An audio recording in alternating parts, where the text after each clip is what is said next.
first video of 2024. Happy New Year to everybody.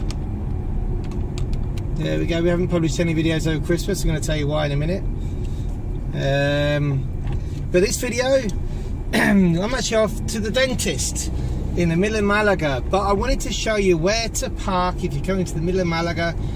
It is very, very, very easy as long as you take your time. Don't worry. Now we're on the Avenida de Andalucía now, which is the main road into Malaga past Corte Inglés, and most people, this scares most people, this road, but you don't need to be scared. If you want to drive into Malaga, it's easy to park in the centre of Malaga. You can see Corte Inglés off to our right hand side now, and first thing I've done is gone in the wrong lane, so there we go. That's a great start to the video, isn't it? Make sure that you're in the centre lane to go straight forward when you get to the Corte Inglés roundabout, and we're going to park at Muelle Uno in the port. Okay, so we're parking in the port. It's the biggest car park, underground car park in the centre of Malaga by far. It's right in the port, great place to have a wander around. It's got everything from Michelin star restaurants down to La Sirena, which will sell you a few plates for about 12 or 13 euros, which will fill you up. It's 5 minutes from the centre of town walking.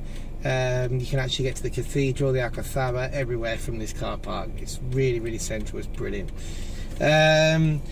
And not too expensive either. The only thing is when you come in, because they've changed the road system a couple of years ago in Malaga, so there's a little bit of a tricky bit coming up, which I'm going to show you now. But yeah, so we're going to go and park in Muelle Uno, centre of Malaga, Malaga Port. It's always worth a drive in. If people use the underground car parks, there's plenty of them here in Malaga, and they're rarely all full. I think there's only one time we came in to see the Christmas lights. It was really hard to get into a car park, but we did eventually. And we had planned to do a lot more videos over the Christmas period. This wasn't going to be our first one for 2024, but unfortunately on the 26th I woke up after Christmas Day with an awful flu. It was terrible. Wasn't feeling right on Christmas Day, and I woke up and just couldn't move, bones aching, couldn't get my head off the pillow, fever, sweating. So the first thing obviously we checked for was COVID,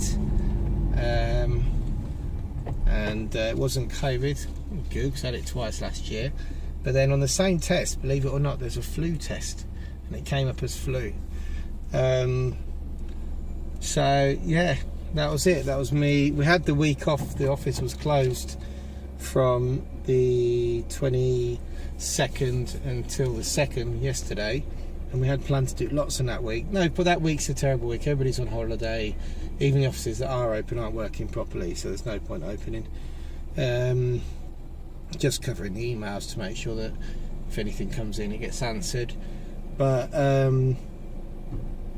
yeah, we had planned to do loads of videos. We planned to get out and about with the family locally this year, into Malaga a few times, over to Figueroa, over to Benalmádena, maybe up the mountains to Ronda. So we're going to do some day trips out over Christmas, and nothing got done because I was sick as a dog. Where's that phrase come from?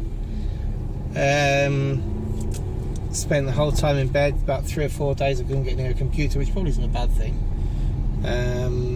Have a bit of a break, but just migraines.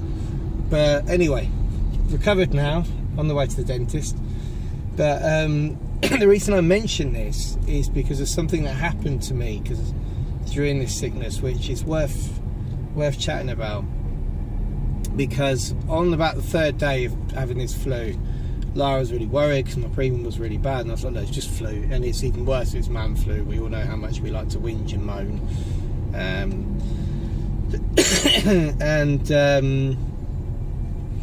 But this was bad man flu. I mean, this was even worse than normal sort of whingy man flu. So now down this road we're going to take a left. Here we go.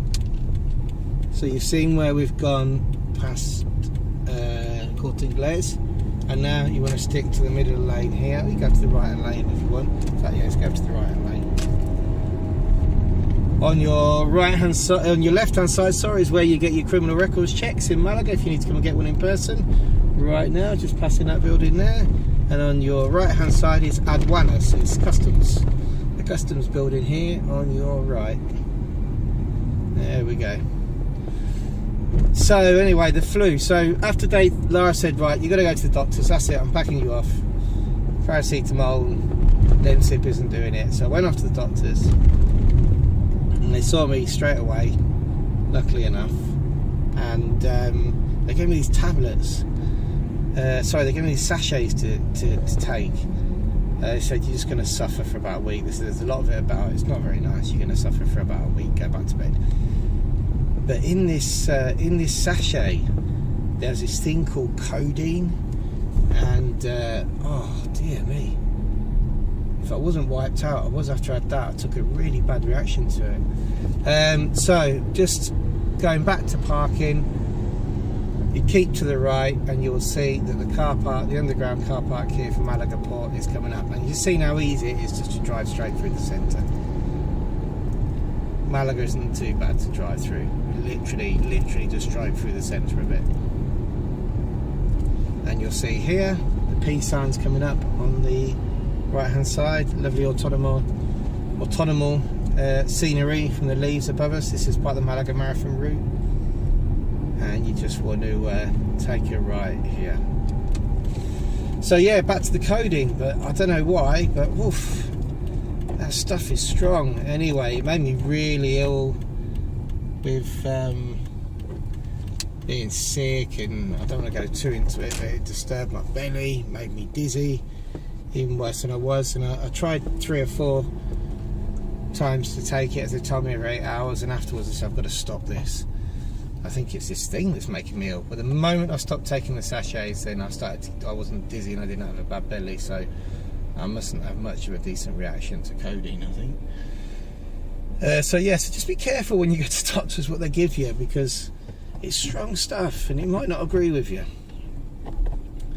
Then Lara, my wife, she went off to the herbalista shop. So there's like this natural remedy place, and I carried on with my ginger, lemon and tea, and sweated it out, and we're back at work now. So thank goodness it happened during the Christmas time when we were on downtime anyway. It didn't really affect too much what we did at work. So now, as you come, you'll see there's not many people queuing today. There's an upper level and there's a lower level. I'm going to have to jump out to get my queues. You know, when the Upsticks drive, right-hand drive, I queue, so it means that I have to jump out.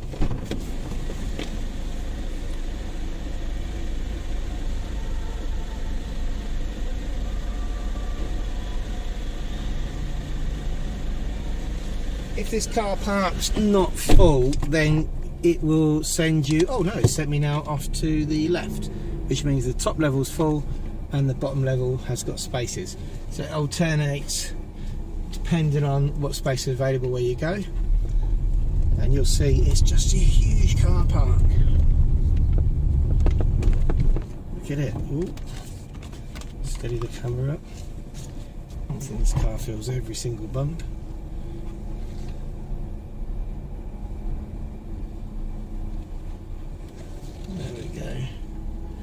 Right underneath the port this is.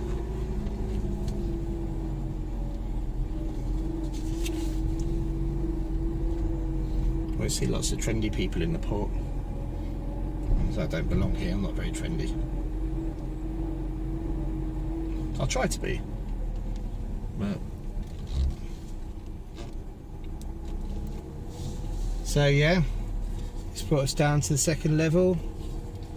And just look for a car parking space. As you can see, I'm going to do a bit of a drive around.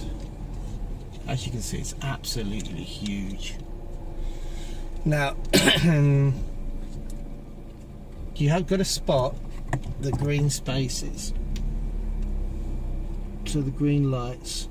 There's lights above the spaces. They don't always work properly, I don't think. There's lights above the spaces. Oh, there we go. There's also little signs that say 00 no car parking, 00 none, 00.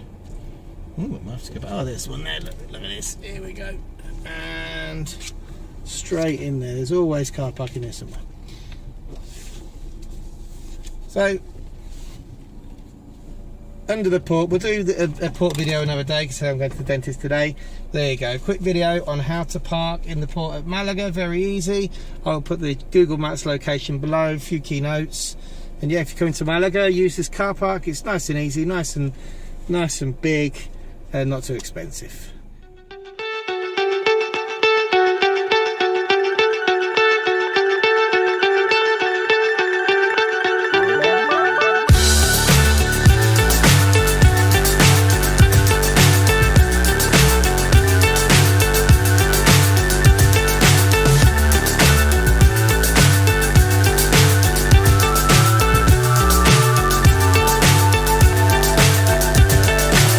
So high, I'm hypnotized. What's up is down, what's left is right. Chasing stars and holding you. I can't see the end, but we'll see it through.